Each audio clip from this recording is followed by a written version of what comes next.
South Korea was able to develop its economy, but if people recall, from 1953 to the political liberalization of South Korea in the 1980s, South Korea was developing its economy basically in an environment where authoritarian regimes or authoritarian leaders were making the decision. So this raises a question, because if you compare that to China's experience of economic development, you could say that authoritarianism for a period of time was more effective in terms of the decision making, assuming the leaders were making the right decisions.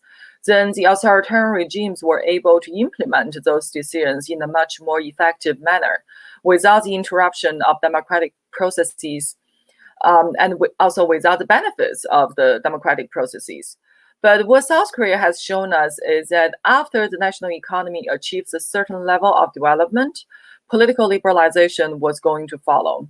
And that's where we saw the democratic reform of South Korea happened in late 1980s, then took off in the 1990s. And that is something that we have not seen in the case of China. So if the question is how exemplary, is that replicable? Is that experience replicable for other countries? This is a good question, because people have been asking the same question about China's development model for many years. That is, what China's achievements or China's history of development replicable in other countries?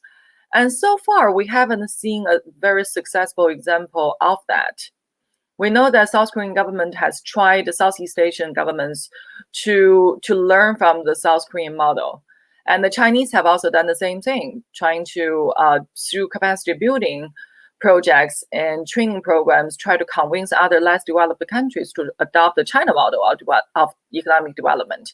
So basically state capitalism, the political arena being controlled by the authoritarian state, but economically adopt the capitalist economy.